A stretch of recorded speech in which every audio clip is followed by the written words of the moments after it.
Hello students, জিজিত plus classes বাংলার আরও একটি ভিডিওতে তোমাদের সকলকে স্বাগত। আর আজকে এই পার্ট 5 নম্বর ভিডিও থেকে কিন্তু আমরা স্টার্ট করতে চলেছি বিএনএসএস বা ভারতীয় নাগরিক সুরক্ষা সংহিতা। তো চলো দেরি না করে শুরু করা যাক আজকের ভিডিও।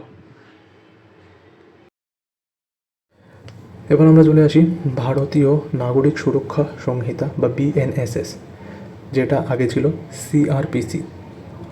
আর 2023 সালে সিআরপিসি চেঞ্জ হয়ে সম্পূর্ণ পরিবর্তিত হয়ে এসছে ভারতীয় নাগরিক সুরক্ষা সংহিতা।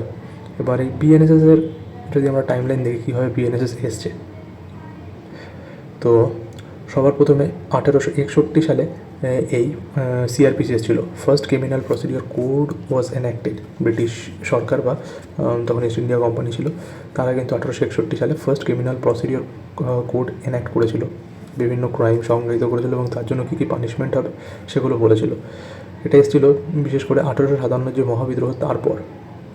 তখন বোম্বে, বাংলার মাদ্রাস প্রেসিডেন্সিতে তার আগে কিন্তু বিভক্ত ছিল এবং সেই সমস্ত জায়গায় এরিয়া ভিত্তিক বিভিন্ন মানে 3টে আলাদা প্রেসিডেন্সিতে আলাদা রকমের আইন কানুন ছিল। তো সেটাকে ইউনিফর্ম করার জন্য কিন্তু 1861 সালে এই ফার্স্ট ক্রিমিনাল প্রসিডিওর কোড এনঅ্যাক্ট করা ছিল এবং কোম্পানি শাসিত ভারতের যে সমস্ত মানে যে সমস্ত এরিয়ায় ভারতের কোম্পানি শাসন ছিল সব জায়গায় কিন্তু এই সিআরপিসি লাগু হতো 1861 সালে।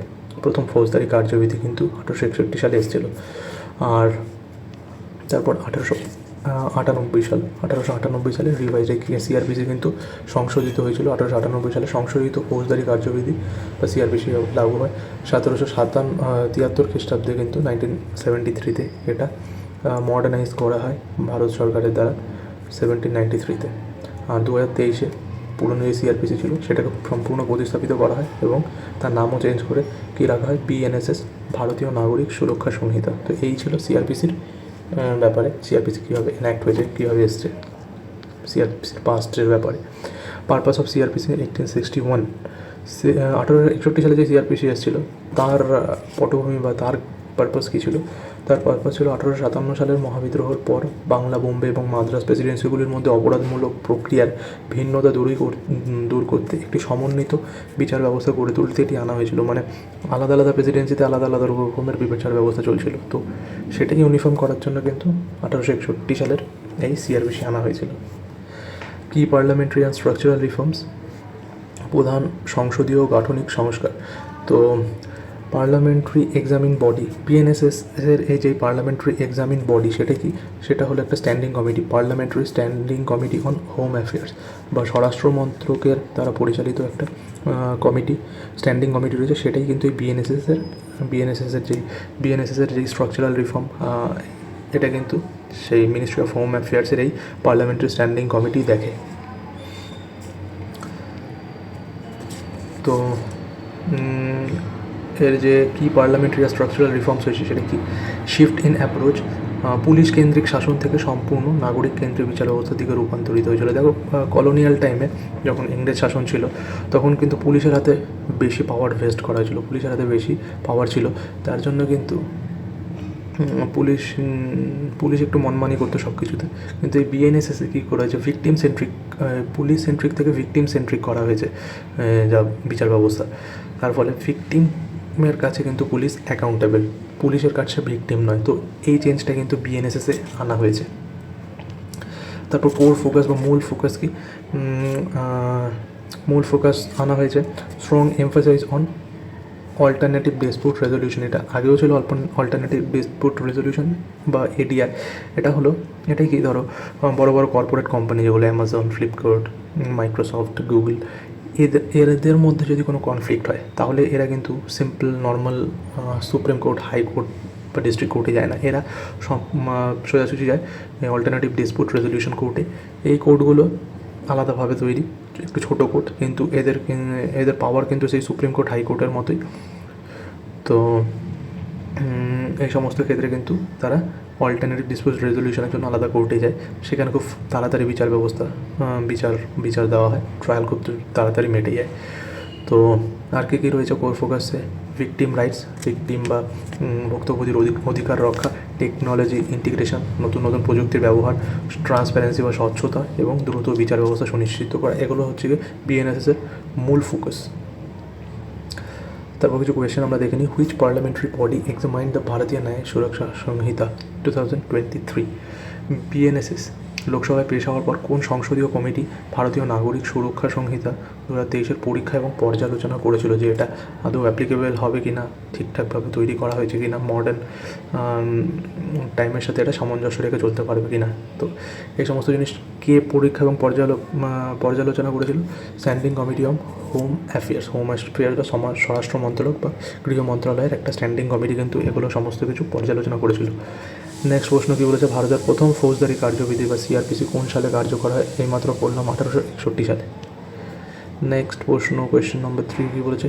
The criminal procedure code of 1861 was primarily introduced to integrate the judicial system following which historic event? 1861 সালে যে ফৌজদারি কার্যবিধি আনা হয়েছিল সেটি কোন ঐতিহাসিক ঘটনার প্রেক্ষাপটের ভিত্তিতে আনা হয়েছিল প্রেসিডেন্সির বিচার ব্যবস্থা একত্রিত করতে? সেটা হলো রিভোল্ট। 1857 সালে যে রিভোল্ট হয়েছিল, মহাবিদ্রোহ হয়েছিল, তারপরে কিন্তু আনা হয়েছিল। 4 নম্বর প্রশ্ন কী বলেছে? ভারতীয় নাগরিক সুরক্ষা সংহিতা বিএনএসএস 2023-এর মাধ্যমে বিচার ব্যবস্থার দৃষ্টিভঙ্গি কোন দিকে স্থানান্তরিত হয়েছিল? মানে মূল ফোকাস কোথা থেকে কোন সেন্ট্রিক থেকে কোন সেন্ট্রিকে স্থানান্তর করা হয়েছে? কলোনিয়াল সেন্ট্রিক থেকে মিলিটারি সেন্ট্রিক, পুলিশ সেন্ট্রিক থেকে সিটিজেন সেন্ট্রিক। অবশ্যই অপশান নম্বর বি এটাই ঠিক, পুলিশ সেন্ট্রিক থেকে সিটিজেন সেন্ট্রিক কিন্তু করা হয়েছে বিচার ব্যবস্থার দৃষ্টিভঙ্গি। এবার এই বিএনএসএস এফেক্টিভ কবে থেকে হয়েছে? বিএনএসএস কিন্তু এফেক্টিভ হয়েছে 1973 সালের যেই অ্যামেন্ডেড সিআরপিসি সেটাকে প্রতিস্থাপিত করে 1 জুলাই 2024 থেকে কিন্তু কার্যকর হয়েছে এই বিএনএসএস। টোটাল সেকশন আর চ্যাপ্টার কতগুলো রয়েছে বিএনএসএসে? টোটাল 531টি সেকশন রয়েছে আর 37টি চ্যাপ্টার রয়েছে। আগে সিআরপিসি ছিল 484টি সেকশন, কিন্তু এখন বিএনএসএস রয়েছে 531টি ধারা আর 37টি অধ্যায়। আর দৃষ্টিভঙ্গির পরিবর্তন, ঔপনিবেশিক আমলে যে পুলিশ কেন্দ্রিক ব্যবস্থা সেখান থেকে সরে এসে ভুক্তভোগী বা ভিকটিম সেন্ট্রিক হয়েছে, যেখানে স্বচ্ছতা, প্রযুক্তি এবং দ্রুত বিচার সেটাকে প্রাধান্য দিয়ে একটি নাগরিক কেন্দ্রিক বিচার ব্যবস্থা গড়ে তোলা হয়েছে। তারপর হলো প্রসিডিউরাল অ্যান্ড ইনভেস্টিগেটিভ চেঞ্জেস, তদন্ত এবং প্রক্রিয়াগত যে সমস্ত পরিবর্তন আনা হয়েছে সেগুলো সম্পর্কে আমরা একটু দেখে নিই। ফরেন্সিক এভিডেন্স, দেখো কী বলেছে? 7 বছরের বেশি সাজা যে সমস্ত ক্রাইমের জন্য রয়েছে সেই সমস্ত ক্রাইমের জন্য কিন্তু ম্যান্ডেটরি ফরেন্সিক ইনভেস্টিগেশন বাধ্যতামূলক করা হয়েছে। ধারা 176-এর 3 নম্বর ক্লসে কিন্তু এটা বলা রয়েছে 7 বছর বা তার বেশি মেয়াদের সাজার অপরাধের জন্য ফরেন্সিক তদন্ত বাধ্যতামূলক, এবং তার সাথে কিন্তু রয়েছে বাধ্যতামূলক ভিডিওগ্রাফিও। তারপর আর ফরেন্সিক যে এক্সপার্ট তাদের কিন্তু প্রমাণ সংগ্রহের জন্য ফরেন্সিক বিশেষজ্ঞদের ঘটনাস্থলে পরিদর্শন করা বাধ্যতামূলক। অনেক সময় এরকম হয় যে ফরেন্সিক বিশেষজ্ঞরা অফিসে বসে বসে একটা রিপোর্ট বানিয়ে দিল, এটা কিন্তু হবে না। এই সমস্ত ক্রাইমের ক্ষেত্রে কিন্তু একদম ঘটনাস্থলে গিয়ে গ্রাউন্ড লেভেলে গিয়ে তদন্ত করে তবে রিপোর্ট দিতে হবে এই ফরেন্সিক বিশেষজ্ঞদের। আবার কিছু এমসিকিউ কোয়েশ্চেন আমরা দেখে নিই। ভারতীয় নাগরিক সুরক্ষা সংহিতা বিএনএসএসের কোন ধারাটি তল্লাশি এবং বাজেয়াপ্তকরণের অডিও ভিডিও রেকর্ডিংয়ের জন্য রেকর্ডিং বাধ্যতামূলক করে? মানে কোন তোমার সেকশনে বলা রয়েছে যে 7 বছর বা তার বেশি যদি ইমপ্রিজনমেন্ট যে সমস্ত ক্রাইমে রয়েছে সেই সমস্ত ক্রাইমের জন্য ম্যান্ডেটরি হলো ফরেন্সিক ইনভেস্টিগেশন আর অডিও ভিডিও রেকর্ডিং। সেটা হলো ধারা 105, section 105।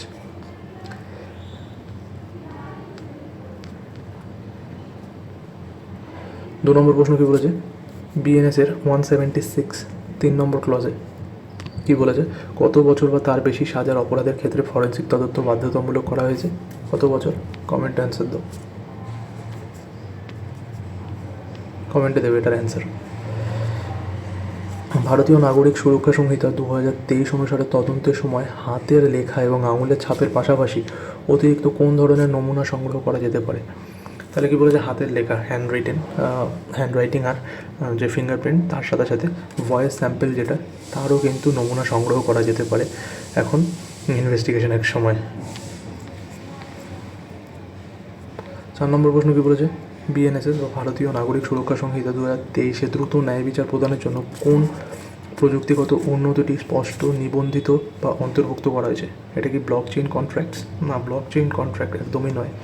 Electronic recording of witness testimony, একদম ঠিক, electronic recording of witness testimony, সাক্ষীদের যে সাক্ষ্য সেটা কিন্তু ইলেকট্রনিক বা ডিজিটাল রেকর্ডিংয়ের মাধ্যমে কিন্তু সেগুলো সেভ করা হতে পারে। মানে কোনো কেউ সাক্ষী দিচ্ছে, তার যে সমস্ত ভয়েস, তার ভিডিও কিন্তু ডিজিটালি নেওয়া হবে এবং সেগুলো ডিজিটালি সংরক্ষণ করা হবে। তো এই সমস্ত জিনিস কিন্তু এসছে বিএনএসএসে। আর যে সাক্ষীরা রয়েছে তাদের কিন্তু তাদের পরিচয় কিন্তু গোপন রাখা হবে। 5 নম্বর প্রশ্ন কী বলেছে, আন্ডার বিএনএসএস 2023 তদন্তের অগ্রগতি সম্পর্কে ভুক্তভোগীকে কতদিনের মধ্যে জানাতে হবে? এটা আগের ভিডিওতে আমরা কভার করেছিলাম। কতদিনের মধ্যে পুলিশকে জানাতে হবে যে কোনো ভিকটিমকে, যে তার যেই কেস রয়েছে সেটা তার কী স্টেটাস, সেটা কতদিন অন্তর অন্তর জানাতে হবে? 90 দিন অন্তর অন্তর কিন্তু জানাতে হবে। আশা করি আজকের ক্লাসটি আপনাদের ভালো লেগেছে এবং অনেক কিছু শিখতে পেরেছেন।